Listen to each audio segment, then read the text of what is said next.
Plus de 100 meurtrières taillées pour les armes à feu, 7 ponts-levis, un puits creusé dans le roc à la profondeur d'un immeuble de 15 étages, et pas un seul siège en plus de 5 siècles. Sur un éperon de pierre rousse, au-dessus d'un village endormi, se dressent des tours couleur de miel, percées de centaines d'yeux noirs qui n'ont jamais vu l'ennemi. Pourquoi élever la forteresse la plus parfaite du royaume, juste à l'instant où plus personne n'en avait besoin? Ce château porte un nom, Bonaguil. La réponse va plus loin qu'on ne l'imagine. Ce qui ressemble à une survivance du Moyen-Âge profond fut bâti au temps de Chambord, à l'aube de la Renaissance, un chef-d'œuvre en retard d'un siècle. Pour comprendre, il faut remonter à la pierre elle-même, au rocher percé d'une grotte qui porta le tout premier mur. Le chemin monte depuis le village, et le château ne se découvre pas d'un coup. Il se dévoile par étages, comme s'il sortait lentement de la roche. D'abord une muraille basse, puis une tour, puis une autre au-dessus, et encore une, jusqu'à ce que le regard renonce à compter. La pierre est rousse, presque dorée sous le soleil oblique, et l'ensemble paraît moins construit que poussé là par la montagne elle-même. On s'arrête, on lève les yeux. Et l'on sent, sans pouvoir l'expliquer, qu'on est déjà observé. Des dizaines de fentes noires percent les murs à toutes les hauteurs. Ce sont des meurtrières, des ouvertures étroites par où l'on tirait sans s'exposer. Il y en a plus de 100. Chacune couvre un angle, un fossé, un pan de mur. Aucune n'a jamais craché le feu sur un assaillant. Voilà le premier paradoxe de Bonaguil, et c'est lui qui commande toute son histoire. Cette forteresse hérissée de tours, ceinte de fossés, défendue par 7 ponts-levis et plus de 100 points de tir, n'a jamais subi le moindre siège. Pas une armée ne s'est brisée sur ses murs, pas une échelle ne s'est dressée contre ses courtines.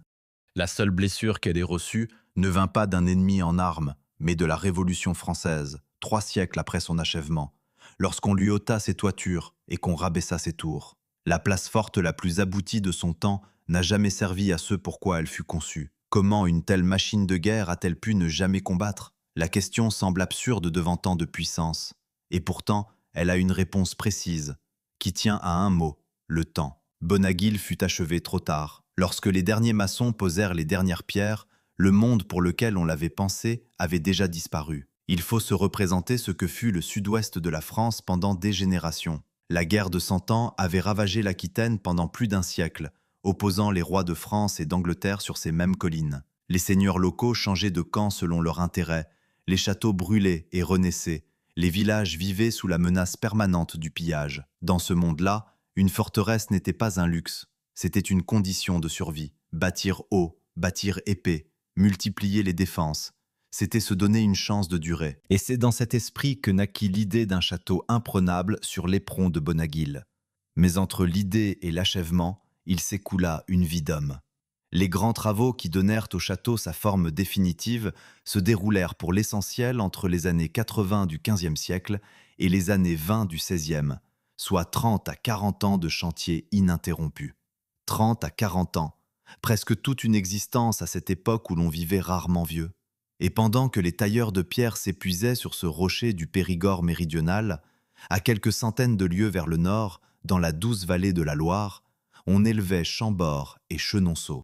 On y bâtissait non plus des forteresses, mais des palais de plaisance, ouverts, lumineux, percés de larges fenêtres. La noblesse y dansait, y chassait, y recevait. La guerre s'éloignait des demeures. Le château cessait d'être un refuge pour devenir un décor. L'air, au pied des murs, est froid et dense, imprégné de l'odeur de la vieille pierre et de la terre humide du fossé.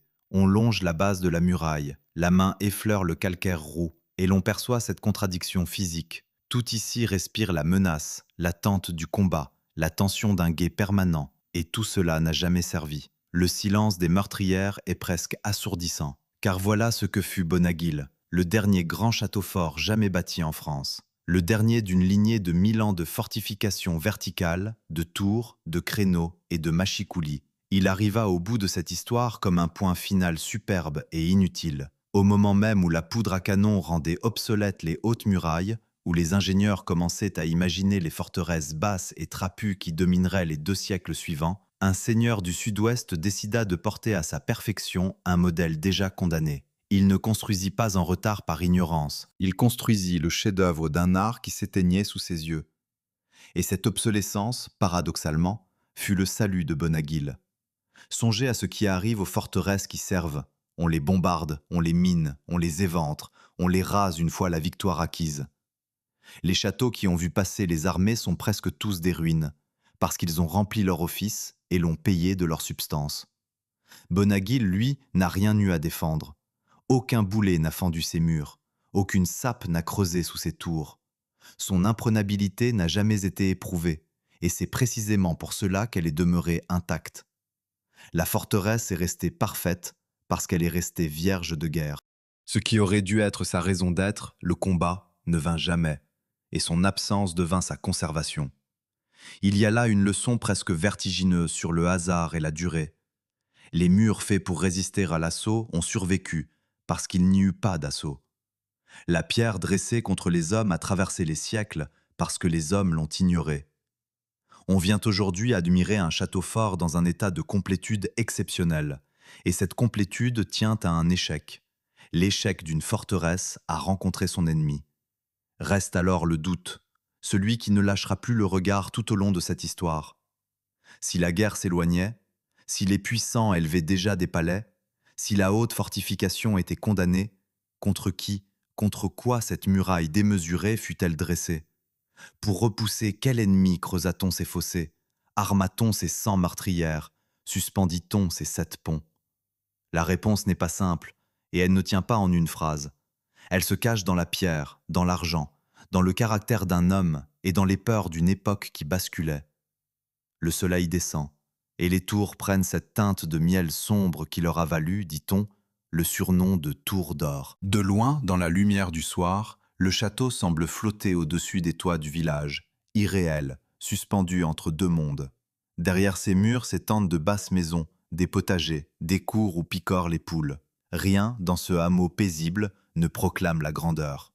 Et pourtant, juste là, sur son rocher, se dresse l'une des plus extraordinaires forteresses jamais conçues, celle que personne n'a attaquée, celle que tout le monde croit médiévale et qui fut bâtie à l'aube des temps modernes, celle dont la perfection même est une énigme.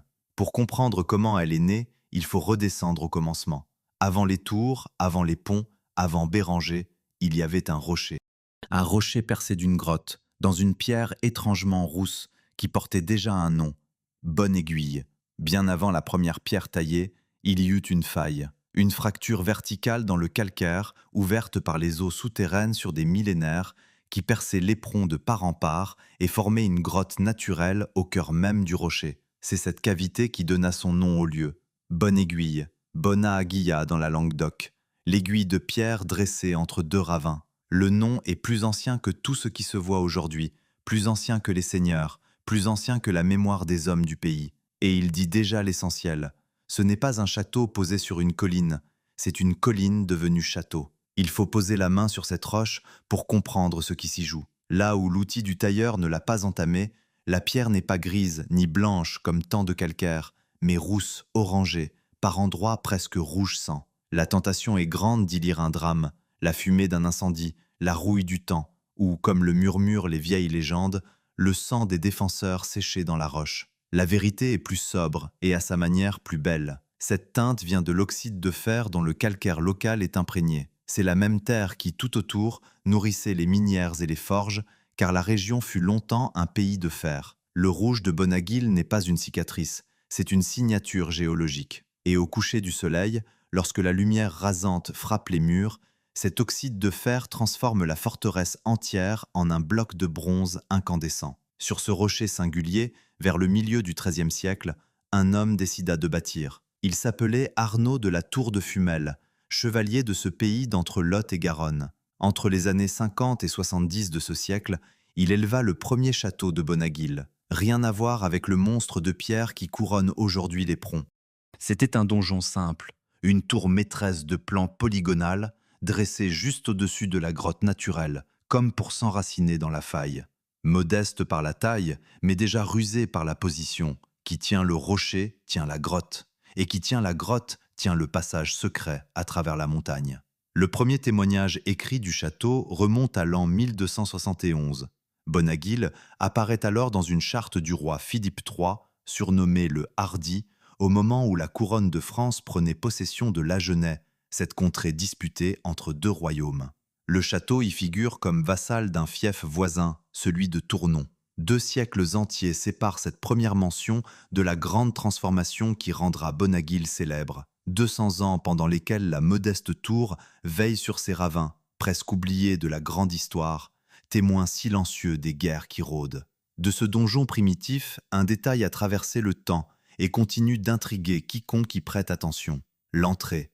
Elle ne se trouvait pas au niveau du sol, comme l'instinct le commanderait, mais à environ 6 mètres de hauteur, soit l'équivalent d'un 2e étage. Une porte ouverte dans le vide, sans escalier, sans rampe, sans aucun moyen apparent d'y accéder. Pour pénétrer dans la tour, il fallait gravir une échelle de bois, appuyée contre la paroi. Cette porte suspendue paraît d'abord une absurdité. On imagine mal un seigneur escaladant chaque jour une échelle pour rentrer chez lui. Et pourtant, ce dispositif n'avait rien d'un caprice. C'était l'une des plus anciennes et des plus efficaces ruses de la fortification médiévale. Une entrée placée en hauteur ne pouvait être enfoncée par un bélier, ni forcée par une simple poussée d'homme au sol. En cas d'attaque, il suffisait de retirer l'échelle et la porte devenait inaccessible. Le rez-de-chaussée de la tour, aveugle et sans ouverture, servait de réserve et de prison, tandis que la vie se concentrait dans les étages, hors de portée. 6 mètres de vide valaient mieux qu'un fossé. C'était un fossé vertical, impossible à combler. L'air, à l'intérieur de ces murs anciens, est plus froid encore qu'au dehors, chargé de l'odeur minérale de la roche et de la terre. La lumière n'entre que par d'étroites ouvertures, et il faut un moment pour que l'œil s'habitue à la pénombre. On devine, sous ses pieds, la présence de la grotte, ce vide naturel qui court dans le rocher. C'est là, dans cette obscurité fraîche, que se cache l'autre secret du lieu, celui que les bâtisseurs des siècles suivants tiendront pour le plus précieux de tous. Non pas l'or, non pas les reliques, mais l'eau. Car une faille dans la roche n'est pas qu'un creux, c'est un chemin que suit l'eau d'infiltration, lentement, goutte après goutte, jusqu'au cœur de la montagne. Qui sait capter cette eau tient la clé de toute défense. Un château assiégé peut perdre ses vivres, ses hommes, son courage, mais s'il garde l'eau, il garde le temps. Et le temps, dans une guerre de siège, est l'arme suprême. Le XIVe siècle apporta au château son premier corps de logis, un bâtiment d'habitation encore modeste, accolé à la vieille tour. Bonaguil cessait peu à peu d'être un simple poste de guet pour devenir une demeure. Mais les temps n'étaient pas à la quiétude. La guerre de 100 Ans embrasait tout le sud-ouest, et les seigneurs de Bonaguil firent un choix qui allait leur coûter cher. Ils prirent le parti du roi d'Angleterre. Le château changea plusieurs fois de main. On le prit, on le brûla, on l'abandonna, on le reprit. Ces murs que l'on croit n'avoir jamais connu la guerre l'ont en réalité connue, mais dans leur première vie, sous leur première forme, bien avant qu'ils ne deviennent l'imprenable forteresse que nul n'osa attaquer. Le Bonaguil primitif fut une proie ordinaire des armées. Le Bonaguil définitif sera un défi que personne ne relèvera. Entre ces deux destins, il y eut un basculement de famille. À la fin du XIVe siècle, en novembre de l'an 1380, un certain Jean de Fumel-Pujol épousa l'héritière du domaine, Jeanne-Catherine de Roquefeuille. Et, fait révélateur de l'époque, ce fut lui qui prit le nom de son épouse, plus prestigieux que le sien. Ainsi entra dans les murs de Bonaguil le lignage des Roquefeuille, une famille puissante et au sang bouillant, dont un descendant près d'un siècle plus tard allait concevoir le projet insensé qui ferait la gloire du rocher. Pour l'heure, à la fin du Moyen-Âge, Bonaguil n'est encore qu'un château parmi d'autres, une vieille tour au seuil suspendu, un logis sans faste, une grotte fraîche dans la pierre rousse. Rien, vraiment rien, n'annonce le colosse à venir. Le rocher attend, la faille attend. L'eau monte goutte à goutte dans l'ombre. Il manque seulement un homme assez fier, assez riche et assez obstiné pour vouloir, sur cette aiguille de pierre, dresser la forteresse la plus parfaite et la plus inutile de tout le royaume. Pour saisir ce que Bonaguil allait devenir, il faut d'abord comprendre ce qu'il faillit ne jamais être, un château ruiné parmi 100 autres, effacé par la guerre et oublié de tous. Car la forteresse intacte que l'on admire aujourd'hui repose sur les fondations d'un château qui brûla, compris et repris, qui passa de main en main comme une monnaie d'échange entre deux royaumes. Et c'est dans ce désastre que se joua le destin du lieu. Au XVe siècle finissant, le Sud-Ouest sortait à peine de la plus longue guerre que la France ait connue. Pendant plus de 100 ans, les rois de France et d'Angleterre s'étaient disputés l'Aquitaine, et ces collines entre Lot et Garonne avaient été le théâtre de leurs querelles. Les seigneurs du pays vivaient dans un monde mouvant, où l'allégeance d'hier devenait la trahison de demain, où la frontière entre les deux couronnes se déplaçait au gré des batailles. Les maîtres de Bonaguil, on l'a vu, avaient longtemps tenu pour le roi d'Angleterre. Ce choix, légitime en son temps, les laissa du côté des vaincus lorsque la France l'emporta enfin. Le château en sortit affaibli, à demi délaissé, marqué par les coups. C'est alors qu'entra en scène une famille d'un tout autre poids. Les Roquefeuille ne ressemblaient pas aux petits seigneurs locaux. Ils venaient d'un lignage ancien et redouté dont les ramifications s'étendaient sur le Languedoc et le Rouergue, un sang réputé fier et prompt à la violence. Leur arrivée dans les murs de Bonaguil s'était faite par les femmes, par ce mariage de la fin du XIVe siècle où l'époux avait pris le nom de l'épouse. Mais il fallut attendre encore 2 générations pour qu'un Roquefeuille décidât de faire de ce château son affaire et son ambition. Cet homme fut Jean de Roquefeuille. Vers le milieu du XVe siècle, dans les années 40, il vint s'établir à Bonaguil avec son épouse, Isabeau de Père, et entreprit de tirer la vieille place de sa torpeur. Le château qu'il trouva n'était plus à la hauteur des temps. Sa tour maîtresse, conçue 2 siècles plus tôt, appartenait à un art de la guerre déjà dépassé. Les murs élevés contre les flèches et les échelles ne disaient rien des nouvelles menaces. Jean de Roquefeuille comprit qu'il fallait moderniser, et il lança les premiers grands travaux qui préparèrent, sans le savoir, la métamorphose à venir. Sous sa main, le vieux donjon changea de visage. On le remodela pour lui donner une forme étrange, étirée en pointe, semblable à la proue d'un navire. Cette idée n'avait rien de décoratif. Un mur plat reçoit le boulet de plein fouet et encaisse tout le choc. Une arête, au contraire, le prend de biais et le renvoie, le fait glisser et dévier. En taillant la tour en éperon, on apprenait déjà à la pierre l'art d'esquiver le canon. À cela s'ajoutèrent une tourelle abritant un escalier en vis, un nouveau corps de logis plus digne d'un grand seigneur et une rampe permettant de circuler à l'intérieur de la place. Bonaguil cessait d'être une simple tour de guet pour devenir un ensemble pensé, organisé, vivant. On marche aujourd'hui le long de ces murs de transition et l'on perçoit la couture entre 2 époques. Ici la pierre ancienne, usée, presque fruste. Là un appareil plus net, plus savant, posé par des mains qui savaient déjà ce que la guerre allait exiger. L'odeur de la pierre humide est la même partout, mais le regard, lui, distingue les âges, comme on lit les anneaux d'un arbre. Sous le doigt, la paroi raconte une histoire de strates, de reprises, d'ambitions superposées. La modernisation entreprise par Jean de Roquefeuille n'était pas un luxe de seigneur oisif. Le pays restait dangereux. La paix revenue après la guerre de 100 ans était fragile, traversée de rivalités entre maisons puissantes, de querelles de voisinage qui tournaient à la guerre privée, de bandes armées qui rançonnaient les campagnes. Dans cet entre-deux incertain, un château fort demeurait une garantie de survie et un instrument de pouvoir. Renforcer Bonaguil, c'était affirmer son rang autant que protéger sa vie. Mais un obstacle se dressait, et de taille. La couronne de France, sortie victorieuse de la longue guerre, voyait d'un fort mauvais œil les seigneurs qui fortifiaient leur demeure. Une forteresse privée, c'était une menace potentielle pour l'autorité royale, un foyer possible de révolte, un point d'appui pour qui voudrait défier le roi. Aussi les souverains avaient-ils tâché de limiter ces constructions, de soumettre à autorisation l'élévation des murailles. Bâtir un château de guerre sans l'aval du roi, c'était braver le pouvoir. Cette tension entre l'ambition d'un lignage et la méfiance de la couronne plane sur tout ce qui se construit alors à Bonaguil, et elle pèsera plus encore sur l'œuvre du successeur. Car derrière Jean de Roquefeuille se profile déjà l'ombre de celui qui portera le projet à son comble. Le château, modernisé, agrandi, repensé, n'est encore qu'une étape. Il manque l'homme capable de transformer cette ambition mesurée en obsession démesurée. L'homme qui ne se contentera pas de renforcer une place, mais voudra élever la plus parfaite de toutes. L'homme assez orgueilleux pour défier à la fois ses voisins, ses ennemis lointains et son propre roi. Le décor est planté. Les murs attendent leur véritable bâtisseur. Il y a quelque chose de poignant dans cette lente montée vers la démesure. Génération après génération, les maîtres de Bonaguil ont haussé le ton de la pierre. Le chevalier des premiers temps avait dressé une tour. Les Roquefeuille, installés au XVe siècle, agrandirent et armèrent la place. Et tout cela ne fut qu'un prélude.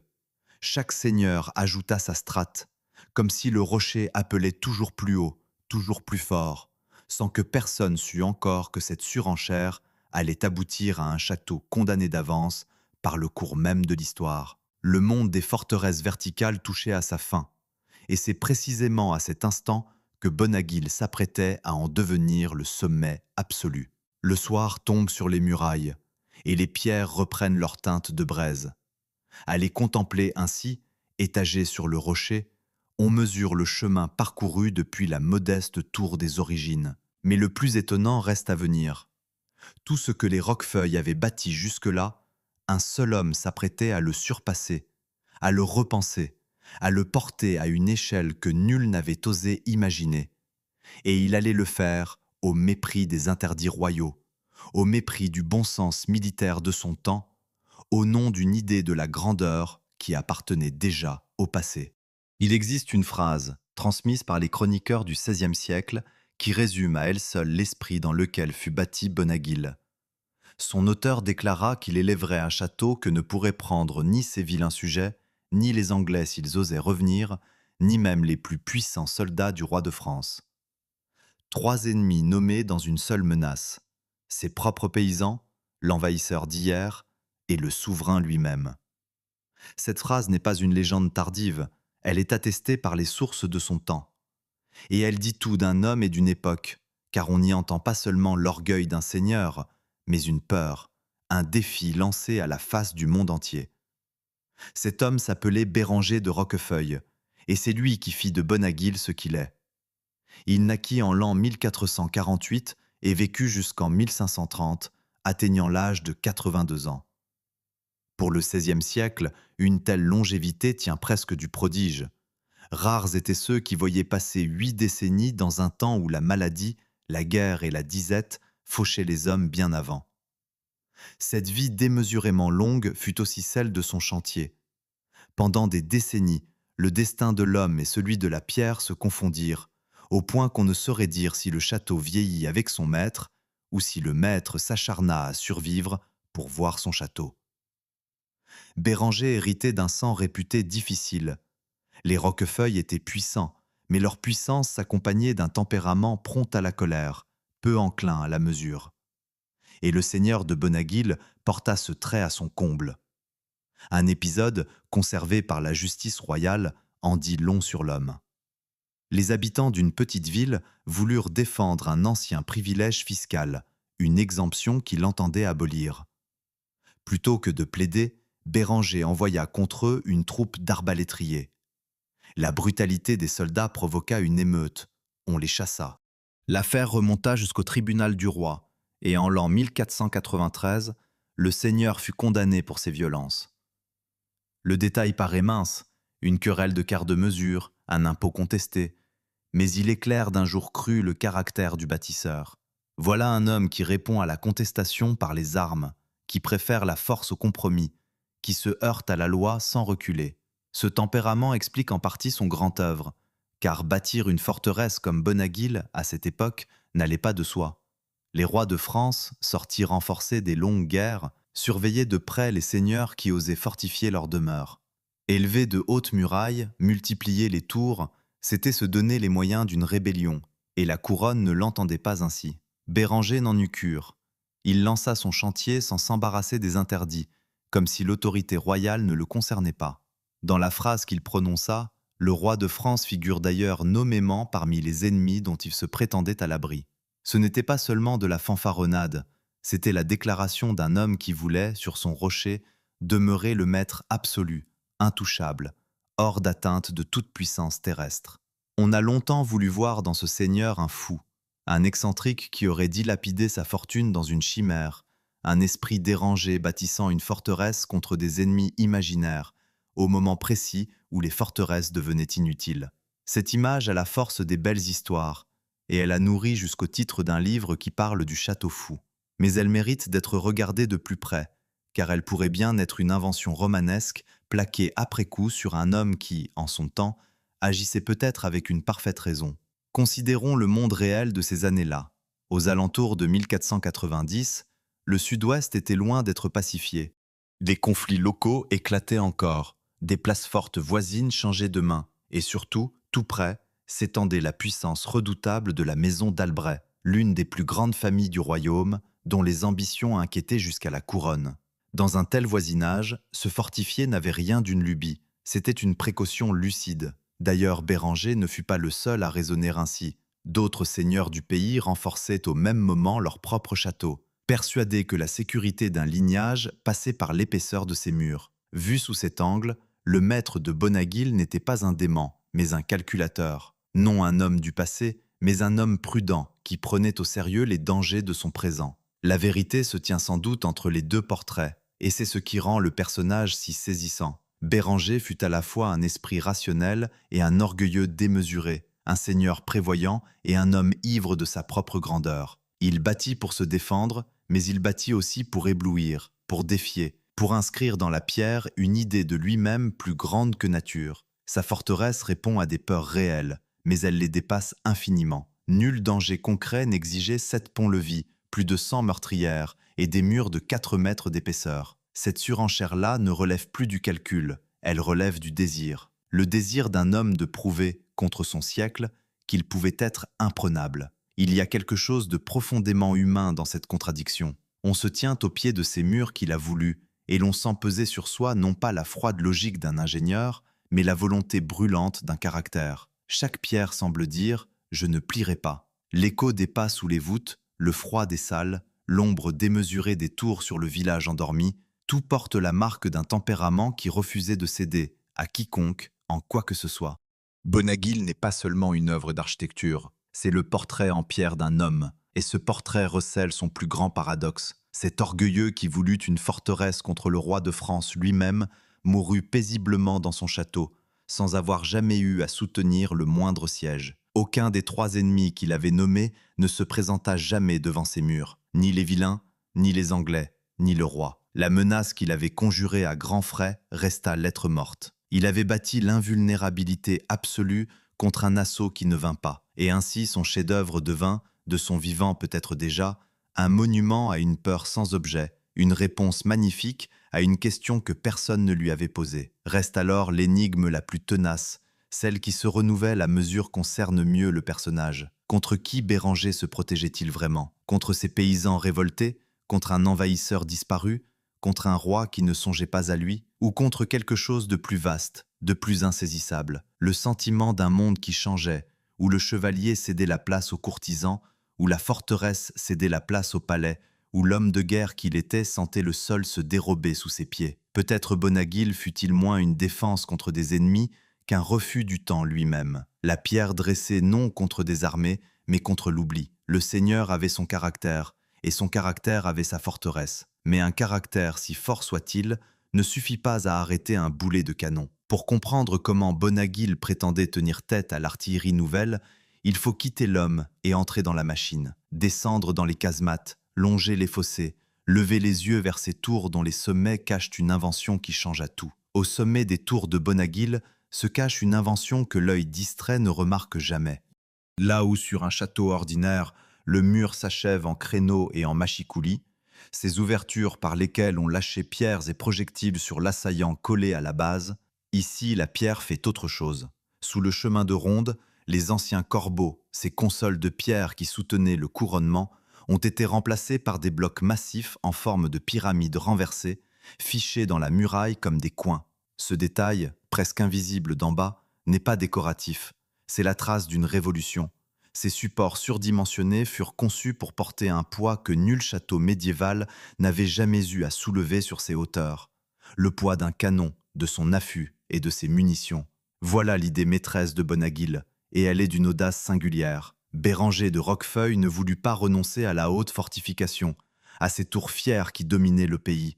Mais il comprit que l'époque changeait, que la poudre à canon bouleversait l'art de la guerre, et qu'une forteresse qui ne tirait pas elle-même au canon était une forteresse condamnée. Sa solution fut un compromis de génie, garder la verticalité du Moyen-Âge et y greffer l'artillerie des temps nouveaux. Les hautes tours continueraient de protéger contre les échelles d'assaut et les hommes au pied des murs, mais leur sommet, désormais, cracherait le feu. Bonaguil est précisément cela, une forteresse médiévale qui apprend à se battre avec les armes de la Renaissance. Pour mesurer cette transformation, il faut descendre. Au niveau le plus bas, dans l'épaisseur des défenses, courent les casemates. Ce sont des salles couvertes de voûtes de pierre, percées d'ouvertures de tir, d'où l'on balayait le terrain au ras du sol. On y entre, et l'atmosphère change aussitôt. L'air devient lourd, chargé d'une humidité minérale. La lumière n'arrive que par d'étroites fentes, en lames obliques qui tranchent la pénombre. Le plafond bas oblige à courber la nuque. On imagine l'homme posté là, l'œil collé à la meurtrière, scrutant le dehors par une fente large comme une main, tandis que derrière lui, la fumée de la poudre s'accumule sous la voûte sans pouvoir s'échapper. Du dehors, l'horizon est vaste. Du dedans, tout se resserre en un point unique, la ligne de mire. C'est l'espace concentré du tireur, fait pour tuer sans être vu. Plus bas encore, dans les fossés, se cache l'une des trouvailles les plus ingénieuses de la place, des ouvrages bas, presque enterrés, que les anciens appelaient des moineaux, et auprès d'eux des caponnières, petits réduits couverts d'où l'on battait le fond du fossé sur toute sa longueur. Le principe est d'une redoutable logique. Un assaillant qui parvenait à descendre dans le fossé pouvait croire qu'il y était à l'abri des tirs venus d'en haut. Or, depuis ces réduits dissimulés au ras du sol, on le prenait en enfilade, c'est-à-dire qu'on tirait le long du fossé, de part en part, transformant ce qui semblait un refuge en un couloir de mort. Nulle part on n'était en sûreté. Chaque recoin de Bonaguil avait été pensé pour qu'aucun angle ne demeurât aveugle, qu'aucun point ne n'échappât au feu. C'est là que prend tout son sens le nombre qui résume la puissance du château. Plus de 100 meurtrières et embrasures aménagées pour les armes à feu. Plus de 100 points de tir, répartis à tous les niveaux, couvrant tous les approches, ne laissant subsister aucun de ces angles morts où un attaquant aurait pu se glisser. Une forteresse classique avait ses faiblesses, ces zones que la défense ne pouvait atteindre. Bonaguil prétendait n'en avoir aucune. Tout assaillant, où qu'il se trouvât, demeurait sous le regard d'au moins une bouche à feu. C'était une géométrie implacable, un quadrillage de la mort tracé dans la pierre. Les murs eux-mêmes participaient de cette intelligence. Contre la flèche et le bélier, on avait toujours bâti haut et droit. Mais contre le boulet, la hauteur ne suffit plus, il faut la masse. Aussi certaines murailles furent-elles renforcées d'un remblai de terre derrière la pierre. Ce dispositif, en apparence rustique, était d'une efficacité remarquable. La terre absorbe le choc du projectile, étouffe sa force, là où la pierre nue se fend et vole en éclats. Un mur ainsi épaissi obligeait les canons ennemis à tirer de plus loin, depuis des positions moins favorables, réduisant d'autant leur pouvoir de destruction. La forteresse ne se contentait pas d'encaisser, elle imposait à l'attaquant ses propres conditions. Et puis il y a le donjon, dont la silhouette domine tout l'ensemble. Sa forme déroute. Au lieu de la tour ronde ou carrée que l'on attend, il présente une arête vive, tournée vers l'extérieur, comme la proue d'un vaisseau de pierre fendant l'espace. Cette pointe n'est pas une fantaisie d'architecte. Un boulet qui frappe une surface plane lui transmet toute sa force. Un boulet qui rencontre une arête est dévié, il ripe, il glisse le long de la pierre sans l'entamer vraiment. En taillant son donjon en éperon, on lui donnait la faculté d'esquiver les coups, de renvoyer l'assaut comme l'étrave d'un navire fend la vague. Du haut de cette proue, le regard embrasse la vallée, les collines boisées jusqu'à l'horizon, et l'on saisit d'un coup la double nature du lieu, un poste d'observation imprenable et une arme tournée vers le ciel. Tout cet édifice de ruse, de calcul, d'angles et de feux croisés visait un seul but, rendre le château impossible à prendre. Et il faut reconnaître à Béranger de Roquefeuille qu'il avait sur ce terrain presque tout prévu. Les ingénieurs militaires qui ont étudié Bonaguil s'accordent à y voir l'une des plus savantes synthèses défensives de son temps, un manuel de fortification gravé dans la pierre vive. Rien n'y semble laissé au hasard. Chaque ouvrage répond à un autre, chaque ligne de tir en complète une troisième, dans un emboîtement d'une rigueur presque mathématique. Et pourtant, c'est ici que le vertige reprend.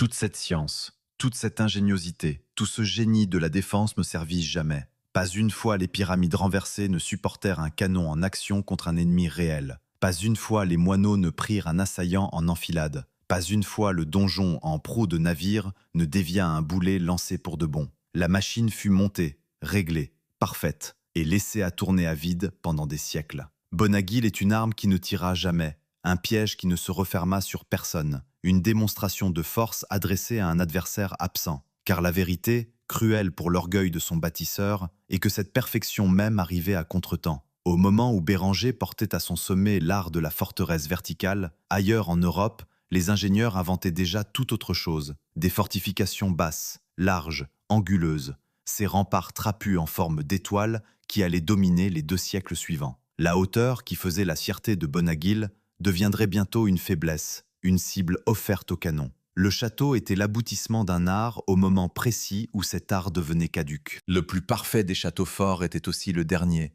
et il le fut parce qu'on avait cessé, partout ailleurs, de croire en lui. Mais une forteresse ne vit pas que de murs et de canons. Pour tenir un siège, il faut entrer dans la place et en sortir. Il faut circuler, se cacher, surprendre. Et c'est dans la manière dont on franchissait ces seuils que Bonaguil cachait ses pièges les plus retors. On imagine volontiers qu'un grand château possède un pont-levis, un seul, large et solennel, qui s'abaisse au-dessus du fossé pour livrer passage au seigneur et à ses gens. Bonaguil renverse cette image d'un coup. À l'époque de sa splendeur, la forteresse n'en comptait pas un, ni deux, ni trois, mais jusqu'à 7. 7 ponts-levis, articulés à différents points de la place, qui pouvaient se relever tour à tour pour isoler chaque secteur des autres. Ce nombre seul dit l'ampleur de la pensée défensive. On n'avait pas conçu une porte, on avait conçu un système. Et ce système commence avant même qu'on touche au mur du château. En avant de la place, détaché du corps principal, se dresse un ouvrage que les bâtisseurs nommaient la Barbacane, une fortification avancée plantée comme une sentinelle de pierre devant l'entrée. Son rôle était de briser l'élan de l'assaillant, de l'obliger à conquérir d'abord ce premier obstacle avant même d'espérer atteindre la porte véritable. Mais la Barbacane de Bonaguil ne se contentait pas de retarder, elle tendait un piège. Pour le comprendre, il faut suivre le chemin qu'aurait pris un attaquant. Devant la Barbacane s'ouvrait un premier pont-levis. L'homme le franchit, croyant gagner du terrain. Il pénètre dans un espace resserré, un couloir de pierre cerné de murs. Et là, devant lui, un second pont-levis lui barre la route. Or, ce second pont obéissait à une règle implacable.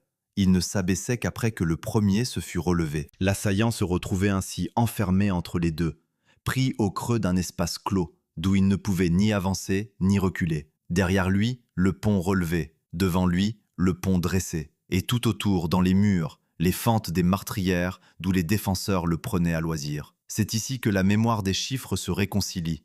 Les sources, en apparence, se contredisent. Les unes parlent de 7 ponts, les autres de 2 seulement. La contradiction n'est qu'illusoire. 7 était le nombre total des ponts-levis de la forteresse à son apogée, répartis sur l'ensemble de la place. 2 était le nombre de ceux qui composaient, à eux seuls, le piège de la Barbacane. L'un ne dément pas l'autre. Ensemble, ils dessinent une défense pensée par strates, où chaque seuil était une épreuve et chaque épreuve une embûche. On entre aujourd'hui par ce passage, et le corps comprend avant l'esprit. Les murs se rapprochent, l'ombre tombe, le ciel se réduit à une fente au-dessus de la tête. L'air se fait froid, l'écho des pas résonne contre la pierre nue, et le regard, instinctivement, cherche une issue, un angle où s'abriter. On n'en trouve pas. La gorge se serre devant cette architecture qui ne fut pas faite pour accueillir, mais pour capturer. Marcher dans le couloir de la Barbacane, c'est éprouver dans sa chair le sort que Béranger réservait à ses ennemis, celui d'une bête acculée dans une nasse de pierre. Ce principe du piège n'était qu'une déclinaison d'une idée plus vaste, qui gouverne toute la place. Bonaguil n'est pas un château, mais une forteresse emboîtée dans une autre forteresse. Une première ligne de défense, longue muraille extérieure, enserre tous les pronts. À l'intérieur de cet anneau s'élève un second ensemble, le cœur fortifié, avec ses propres tours et son donjon. Entre les deux, des cours, des fossés, des passages. Cette disposition obéit à une logique froide et redoutable. Même si l'assaillant parvenait à forcer la muraille extérieure, il ne tenait pas le château pour autant. Il se retrouvait dans un espace intermédiaire, dominé de toutes parts, exposé au feu du réduit central. Prendre la première enceinte, c'était entrer dans un nouveau piège. Il fallait tout reconquérir, mètre par mètre, sous le feu, en payant chaque pas du prix du sang. Cette défense en profondeur trouvait son prolongement sous terre, car le rocher de Bonaguil n'est pas plein, il est creusé. La grotte naturelle qui avait donné son nom au lieu fut intégrée au système, transformée en galerie reliant différents fronts de la forteresse. À cela s'ajoutait un réseau de passages couverts, de communications dérobées, qui permettait aux défenseurs de se déplacer sans être vus de l'ennemi. On pouvait apparaître soudain là où on ne vous attendait pas, lancer une attaque surprise par une issue dissimulée, puis se replier dans l'ombre du rocher avant que l'adversaire eût compris d'où venait le coup. Ces sorties brusques, ces jaillissements imprévisibles, donnaient à la défense une mobilité que les murs seuls n'auraient jamais offerte. Il faut s'enfoncer dans ces passages pour en saisir l'étrangeté. La fraîcheur y est constante, égale en toute saison, comme si le temps lui-même s'y arrêtait. Sous la main, la roche garde par endroits ses taches rousses de fer, et l'on devine, dans le creux de la paroi, la marque laissée par le pic du tailleur, ce geste répété 1000 fois pour ouvrir un chemin dans la pierre. Le silence est si dense qu'on entend son propre souffle. Et l'on songe à ces hommes qui, en cas de siège, auraient glissé là sans bruit, lampe voilée, pour ressurgir au dehors comme sortis du rocher même. Ce qui frappe, dans toute cette ingéniosité, c'est qu'elle anticipait l'avenir. Cette manière de disposer la défense en couches successives, de ménager des feux croisés et des contre-attaques par l'intérieur, de penser la forteresse comme un organisme où chaque partie protège l'autre, annonce déjà les grandes places fortes du XVIIe siècle, ces remparts savants que l'on couvrira d'éloges bien après la mort de Béranger. Le seigneur de Bonaguil, en voulant porter à sa perfection l'art ancien, avait sans le savoir touché du doigt l'art nouveau. Son château regardait vers le passé par sa silhouette et vers l'avenir par son intelligence. Et toujours revient le même vertige. Ce piège admirable ne se referma jamais sur personne. Aucun assaillant ne fut pris entre les deux ponts de la Barbacane. Aucune armée ne s'épuisa à reconquérir l'enceinte intérieure sous le feu du réduit. Aucune sortie surprise ne jaillit du rocher pour fondre sur un ennemi réel. Le mécanisme tout entier, si finement réglé, demeura une menace théorique, une promesse de mort jamais tenue. Bonaguil avait perfectionné l'art de capturer l'attaquant au moment précis où plus aucun attaquant ne se présentait. Quelque temps plus tard, dans le calme retrouvé, les ponts-levis qui faisaient la terreur de la place perdirent leur mouvement. On les figea, on les rendit fixes, simples passages immobiles au-dessus des fossés. Les chaînes ne grincèrent plus, les tabliers ne se relevèrent plus. Le piège fut désarmé sans avoir jamais fonctionné. Mais cela appartient à une autre époque, à un temps où la forteresse cesserait d'être une arme pour devenir tout autre chose. Reste, au cœur de tout ce dispositif, un élément dont les bâtisseurs disaient qu'il valait plus que l'or, plus que les ponts, plus que les 100 meurtrières réunies. Sans lui, le château le mieux défendu du monde ne tenait pas un mois. Il se cachait dans une faille du rocher, et c'était là, vraiment, le véritable trésor de Bonaguil. Quand on demandait aux bâtisseurs de Bonaguil quel était le trésor de la place, ils ne montraient ni coffre ni relique, ni or ni argenterie. Ils désignaient un trou noir dans la pierre, un puits creusé droit dans le roc, qui s'enfonçait à une profondeur d'environ 48 mètres, la hauteur d'un immeuble de 15 étages plongé à l'envers dans la montagne. Pour ces hommes de guerre, c'était là, et nulle part ailleurs, que résidait la véritable richesse du château. Non dans ce qui brille, mais dans ce qui coule. Il faut s'approcher de la margelle pour comprendre. De la bouche du puits monte un souffle d'air frais, constant, venu d'une obscurité où le regard se perd. On lâche en pensée un caillou, et l'on compte les secondes avant le clapotis lointain, ce bruit minuscule d'eau touchée tout au fond du gouffre. Sur la pierre du rebord, 2 entailles usées gardent la trace de la corde et du seau, qui pendant des siècles montèrent et descendirent sans relâche. Le froid qui sort de là n'est pas celui d'une cave, c'est l'haleine de la roche elle-même, de cette faille profonde où l'eau s'amasse goutte à goutte. Car ce puits ne fut pas foré au hasard. Les bâtisseurs surent exploiter ce que la nature avait déjà commencé. Une fracture verticale traversait le rocher, et c'est le long de cette fissure naturelle, là où l'eau d'infiltration descendait d'elle-même, qu'on creusa. À la main, au pic, coup après coup, dans un calcaire dur, des hommes descendirent toujours plus bas, arrachant la pierre par éclats, jusqu'à atteindre la nappe cachée au cœur de la montagne. 48 mètres de roche entamés par la seule force des bras et la patience des années. À mesure qu'on progressait vers le bas, l'obscurité s'épaississait, l'air se raréfiait, et le moindre faux mouvement pouvait être le dernier. Ce puits n'est pas un ouvrage, c'est une prouesse arrachée à la montagne. Sa valeur, dans la logique d'un siège, dépassait tout l'or du monde. Une forteresse encerclée peut tenir tant qu'elle a de quoi boire. Les vivres se rationnent, le courage se commande, Mais la soif, elle, ne se négocie pas. Un château privé d'eau capitule en quelques jours, quelle que soit l'épaisseur de ses murs. Avec une source autonome, jaillie de ses propres entrailles, Bonaguil pouvait défier le temps, et le temps était l'arme décisive de la guerre de siège. Tant que l'eau montait du gouffre, la place restait imprenable par la faim comme par la soif. Voilà pourquoi les hommes du lieu, sans une once de poésie, appelaient ce puits le vrai trésor. Il leur donnait la chose la plus précieuse de toutes, la durée. Et pourtant, cette forteresse vouée à la guerre n'était pas tout entière de fer et de pierres brutes. Au milieu de cet appareil militaire, le visiteur attentif découvre des touches d'une élégance inattendue, presque déplacée. Deux portes s'ouvrent sous des arcs en accolade, ces courbes redoublées en pointe qui s'achèvent par de fins ornements dressés vers le ciel, pinacles et fleurons hérissés comme des flammes de pierre. C'est la signature du gothique tardif, l'art le plus raffiné de la fin du Moyen-Âge, glissé là où l'on n'attendait que des murs aveugles. À l'intérieur, le contraste se fait plus saisissant encore. Dans la grande salle, une cheminée monumentale s'élève, large à y tenir debout, conçue pour réchauffer un seigneur dans un château fait pour résister. Les fenêtres, hautes et ogivales, laissent entrer la lumière par de gracieuses ouvertures en arc brisé, là où l'on s'attendrait à des fentes meurtrières. Mais la merveille se cache dans une autre pièce, au plafond. Là, la pierre se déploie en une voûte en éventail d'une rare étrangeté, un entrelac de nervures qui s'épanouissent en spirale, comme la frondaison figée d'un arbre de pierre. Une telle voûte est un luxe, un caprice d'esthète, une dépense pure de beauté au cœur d'un lieu pensé pour tuer. Ce contraste dit tout du paradoxe de Bonaguil. Béranger ne bâtissait pas seulement une machine de guerre, il bâtissait aussi un manifeste de sa grandeur.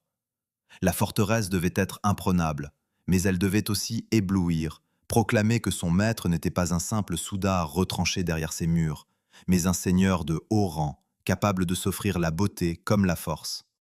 Les voûtes raffinées et les sangs meurtrières disent une même chose dans deux langues différentes. Ici règne un homme qui ne plie devant rien, ni devant l'ennemi, ni devant le coup. Et le coup fut immense. On ne creuse pas un puits de 48 mètres, on ne dresse pas 350 mètres de muraille, on ne taille pas une voûte en éventail sans engloutir une fortune.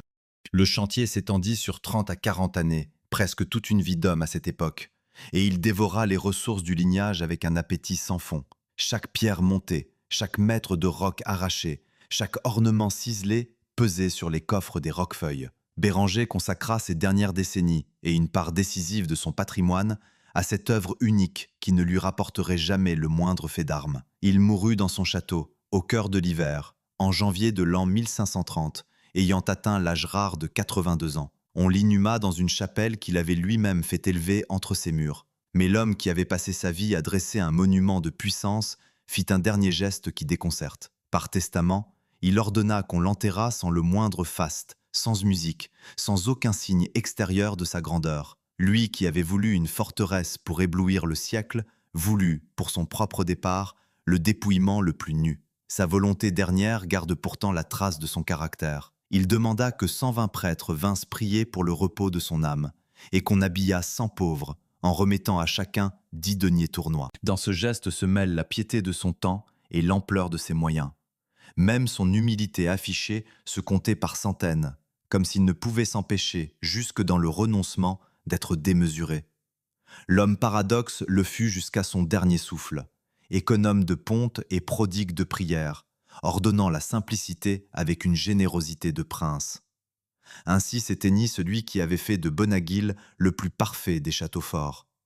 Il laissait derrière lui une forteresse achevée, hérissée, prête à soutenir le plus terrible des sièges, dotée d'un puits qui la rendait éternelle et de voûtes qui la rendaient belle. Il laissait une œuvre sans défaut, conçue pour traverser les guerres. Mais l'histoire, parfois, se moque des perfections. Le château que Béranger avait voulu inexpugnable allait connaître après lui une toute autre destinée, non celle des assauts qu'il avait redoutés, mais celle, plus insidieuse, de l'abandon, des querelles de famille et d'une main de femme qui, 2 siècles plus tard, déferait patiemment ce que l'orgueil d'un homme avait mis une vie à construire. Il y a une ironie cruelle dans l'histoire de Bonaguil. La forteresse que nul ennemi ne put entamer fut peu à peu défaite par ses propres maîtres. Non par le canon, mais par le temps, les dettes, les querelles de famille, et finalement par une volonté délibérée de la rendre douce à vivre. Le château imprenable ne tomba jamais sous les coups. Il se laissa lentement désarmer de l'intérieur. Le déclin commença tôt, presque aussitôt après la mort du grand bâtisseur. Dès le XVIe siècle, le pays sombra dans les guerres de religion, ces affrontements terribles qui opposèrent catholiques et protestants et déchirèrent le royaume pendant des décennies. Bonaguil n'y échappa pas, et le destin lui réserva une blessure intime. Deux frères de la maison de Roquefeuille se trouvèrent engagés dans des camps opposés, l'un d'un bord, l'autre de l'autre, dressés l'un contre l'autre par la foi et la politique. La forteresse conçue pour unir un lignage dans la force devint le théâtre de sa division. La place fut prise dans la tourmente, et il fallut, quelques années plus tard, entreprendre une première restauration pour réparer les outrages de ce temps de fureur. La famille qui avait bâti l'invulnérabilité se déchirait en son sein, comme si le danger, ne pouvant venir du dehors, avait fini par naître du dedans. Le siècle suivant ne fut pas plus clément. Le château, trop vaste, trop coûteux à entretenir, se vida peu à peu de ses habitants. Les Roquefeuille, accablés de dettes, durent un temps céder la place à un autre seigneur avant de la racheter, dans un va-et-vient qui trahissait l'épuisement d'une fortune autrefois immense. La forteresse, à demi délaissée, commença de se dégrader. Un épisode dit assez le triste sort qui était désormais le sien. Un parent éloigné de la famille s'en empara et la garda près d'une année durant, non pour la défendre, mais pour la piller. Le trésor de pierre, l'œuvre d'une vie, n'était plus qu'une carcasse que l'on dépouillait. Les salles où Béranger avait rêvé d'éclats sonnaient creux, livrés au vent et à l'oubli. On marche aujourd'hui dans ces espaces et l'on perçoit encore quelque chose de cet abandon. La lumière tombe d'en haut sur des murs nus, l'herbe s'insinue entre les pierres, et le silence n'est plus celui du guet, mais celui de l'absence. Le froid qui règne ici n'est plus le froid vif des casemates en alerte, c'est le froid lent des lieux que la vie a quittés. Pendant des générations, Bonaguil ne fut plus une arme, ni même vraiment une demeure. Une magnificence inutile, trop grande pour ceux qui en héritaient, trop chère pour qu'on l'entretînt, trop guerrière pour un monde qui ne voulait plus de guerre. Puis vint une femme, et avec elle un tout autre regard. Au milieu du XVIIIe siècle, en l'an 1761, Marguerite de Fumel acquit la vieille forteresse. Elle ne la vit pas comme un instrument de combat, mais comme une demeure à habiter, un lieu où il devait faire bon vivre. Et elle entreprit, avec une patience méthodique, de transformer la machine de guerre en résidence agréable. Ce que des armées n'avaient jamais osé, elle l'accomplit de sa propre main. Elle s'attaqua aux défenses de Bonaguil. Sa démarche relevait d'un esprit nouveau, celui d'un siècle qui cherchait le confort et l'agrément là où l'on avait longtemps cherché que la sûreté. Marguerite fit aménager une terrasse de promenade à l'ouest, un espace ouvert où l'on pouvait flâner, prendre l'air, contempler le paysage. Elle fit disposer de nouveaux appartements au sud, mieux exposés, plus clairs, tournés vers la lumière et vers la vue. Le château devait désormais offrir non plus la protection des murs, mais le plaisir des yeux. Et c'est ici que son intervention prend toute sa portée symbolique. Pour ouvrir la vue sur la vallée, pour que rien ne vînt gâcher le panorama, elle fit abattre une partie des murailles. La pierre dressée pour arrêter les boulets tombait à présent pour dégager l'horizon. Le geste va plus loin encore. Ces ponts-levis qui faisaient jadis la terreur de la place, ces tabliers articulés qui se relevaient pour piéger l'assaillant, Marguerite les fit rendre fixes. On figea les mécanismes, on immobilisa les chaînes, et les ponts devinrent de simples passages de pierre, inertes au-dessus des fossés. Le piège fut désarmé pour de bon, non par un vainqueur, mais par une châtelaine qui n'avait que faire de la guerre. Ce qui avait été conçu pour broyer l'ennemi se changeait en allée commode pour la promenade du soir. Il y a, dans cette métamorphose, une douceur paradoxale qui touche au cœur du destin de Bonaguil. La forteresse qui avait défié les rois, qui s'était voulue inexpugnable contre toutes les armées du monde, finissait par servir à ce qu'elle avait toujours refusé, le repos, l'agrément, la jouissance tranquille d'un beau lieu. Le rêve de fer de Béranger se dissolvait dans le goût d'un siècle plus léger. Et c'est précisément cette transformation qui révèle, par contraste, l'absurdité magnifique du projet initial.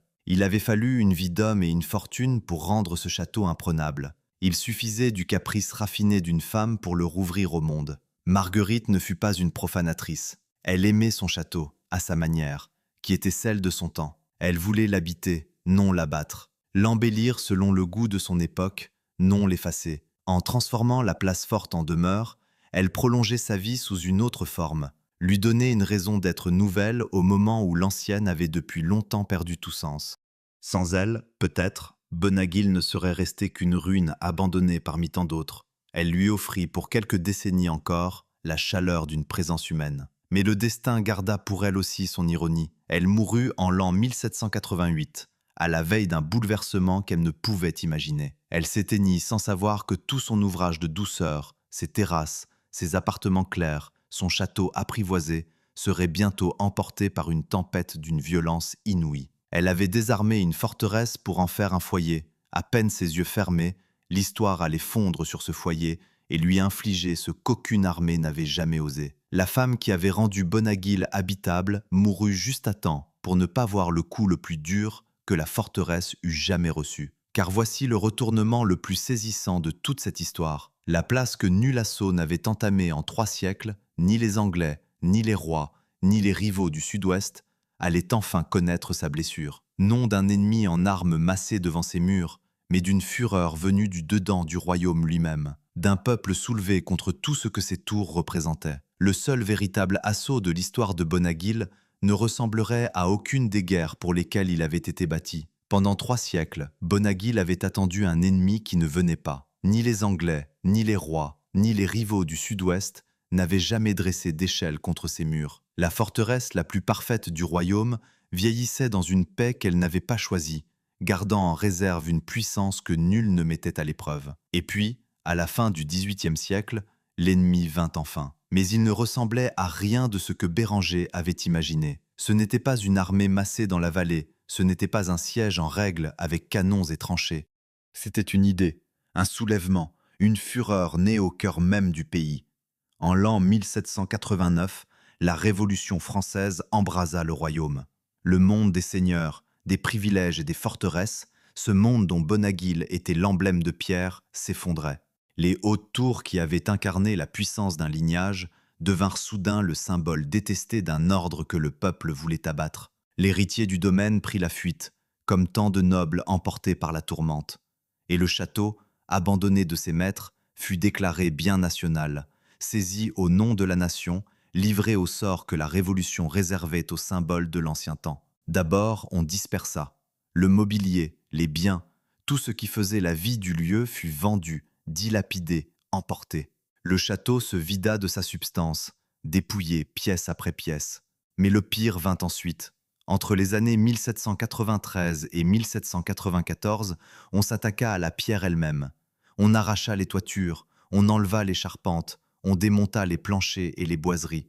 On abaissa les tours, ces tours fières que Béranger avait voulues dominantes, écrêtées maintenant comme pour humilier le château jusque dans sa silhouette.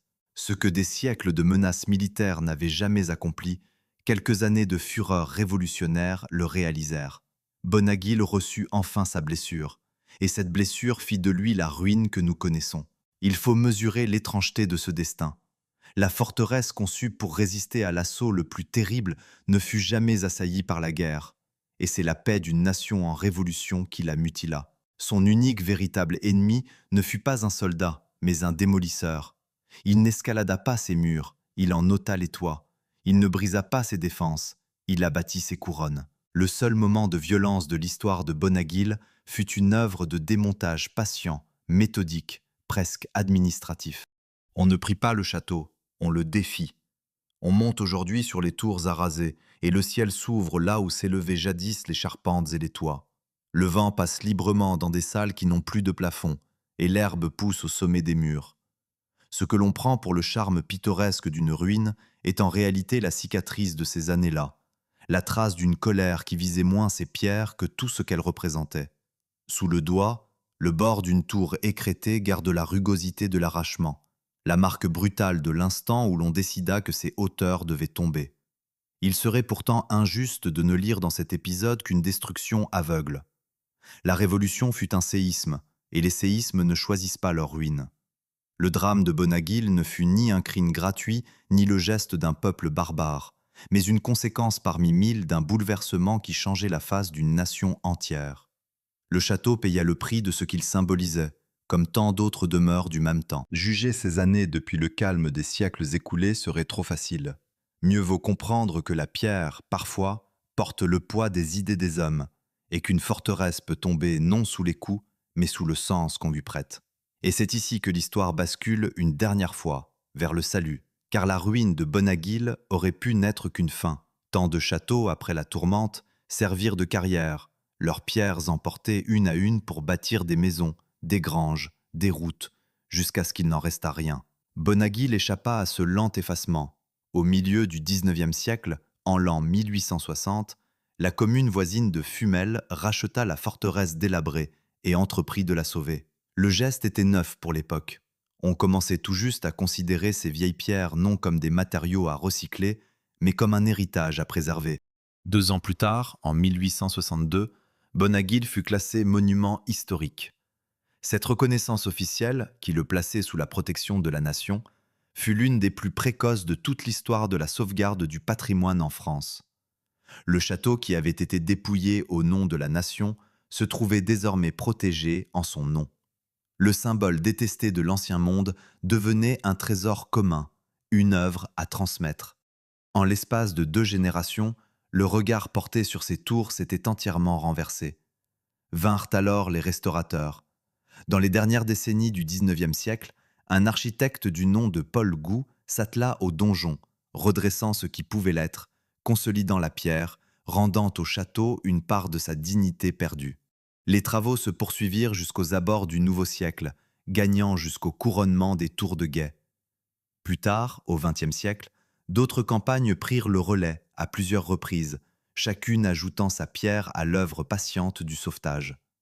Lentement, génération après génération, on arracha Bonaguil à la mort. Ce qui frappe dans cette longue résurrection, c'est qu'elle inversa exactement le mouvement de la ruine. Là où la Révolution avait arraché les toits, on consolida les murs. Là où elle avait abaissé les tours, on releva ce qui pouvait l'être. Là où elle avait dispersé, on rassembla et l'on conserva. La forteresse qui n'avait jamais été défendue par les armes fut enfin défendue par les hommes, mais d'une toute autre manière. Non contre un assaillant, mais contre le temps et l'oubli. Béranger avait voulu un château que rien ne put détruire. Ce furent finalement le soin et la mémoire, et non les murs, qui le rendirent vraiment immortel. Ainsi le rocher de Bonne-Aiguille traversa-t-il l'épreuve. Mutilé puis sauvé, dépouillé puis protégé, condamné puis ressuscité, le château parvint jusqu'à nous, portant dans ses tours arasées la mémoire du seul assaut qu'il eût jamais subi.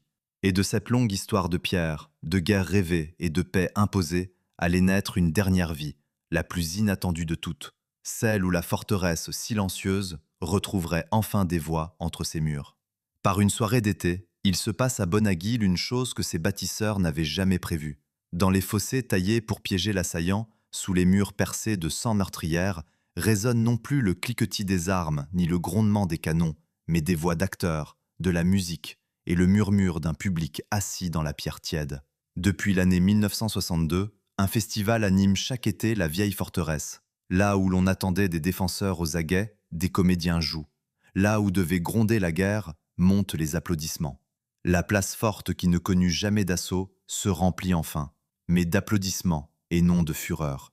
Cette dernière vie du château est peut-être la plus révélatrice de toutes, car Bonaguil, qui ne servit jamais à la guerre, sert admirablement à tout le reste. Il fascine, il attire, il inspire. Bien avant le festival, en l'an 1907, un jeune homme parcourut à bicyclette les châteaux de France, étudiant leurs murs avec une passion d'archéologue. Il s'appelait Thomas Edward Lawrence, et le monde le connaîtrait plus tard sous le nom de Lawrence d'Arabie, héros et stratège des déserts d'Orient. Ce voyageur fut subjugué par les tours dorées de Bonaguil, par cette pierre rousse qui flambe au couchant. Un mince fil reliait ainsi l'éperon perdu du sud-ouest à l'une des grandes figures du XXe siècle, comme si la forteresse, incapable de retenir une armée, savait retenir l'imagination des hommes. Le cinéma s'en empara à son tour.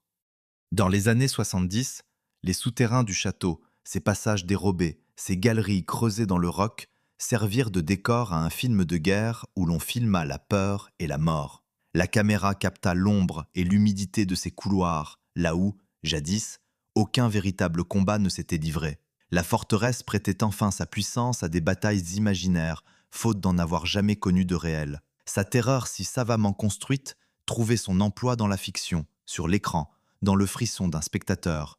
Emploi modeste au regard des rêves de Béranger, et pourtant, le seul que l'histoire lui ait accordé. Mais l'épreuve qui révèle le mieux la vraie nature du lieu vint des archéologues. En fouillant le château, ils mirent au jour une ancienne fosse à déchets, ce que l'on appelait jadis un dépotoir, là où l'on jetait les rebuts de la vie quotidienne. Et dans ce trou à ordures, ils trouvèrent un trésor d'un genre inattendu.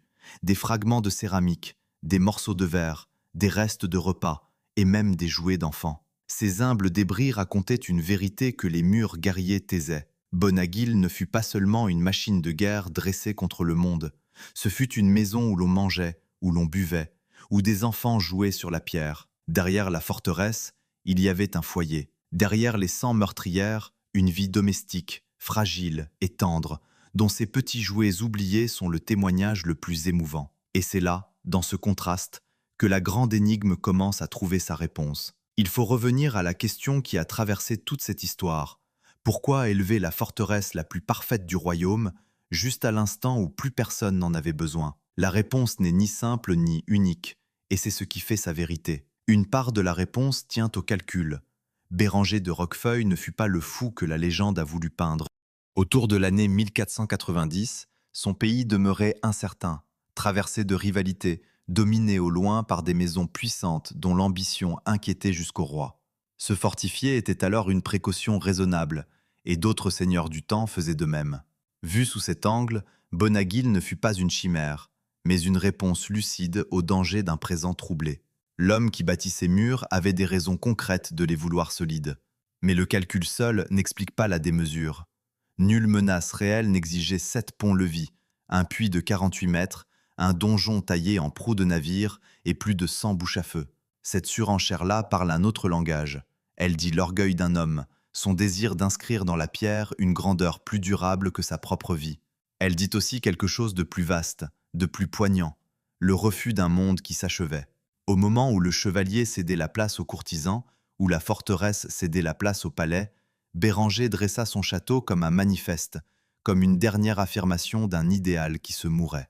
Bonaguil ne fut pas seulement bâti contre des ennemis, il fut bâti contre le temps, contre l'oubli, contre la fin d'un monde.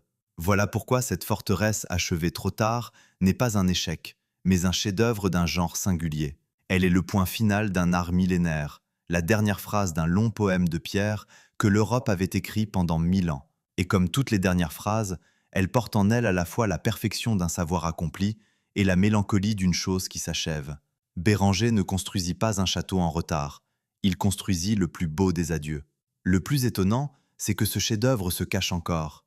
Il se dresse là, sur son rocher, au-dessus d'un village tranquille du sud-ouest. On passe à quelques pas sans le soupçonner. Les voyageurs filent sur les routes voisines, les collines se ressemblent, le hameau ne paie pas de mine.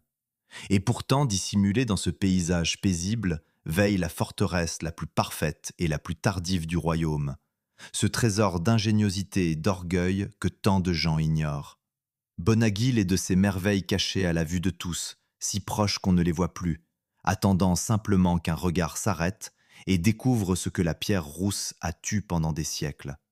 La forteresse imprenable n'eut jamais d'ennemis à repousser. C'était sa malédiction, c'est devenu sa grâce. Parce qu'elle ne combattit jamais, elle ne fut jamais détruite par le combat. Parce qu'elle arriva trop tard, elle nous parvint presque entière. Et parce qu'un homme voulut, contre son siècle, l'impossible perfection, nous pouvons aujourd'hui poser la main sur la pierre dorée, lever les yeux vers les tours et toucher du regard le dernier rêve d'un monde de chevaliers. Si cette histoire vous a tenu en haleine, si vous avez aimé pousser avec moi les portes de cette forteresse oubliée, laissez un pouce levé et abonnez-vous à la chaîne. Chaque nouvel abonné nous aide à continuer d'explorer ces pierres qui ont tant de choses à raconter. Prenez soin de vous et rendez-vous bientôt devant les murs d'une autre merveille.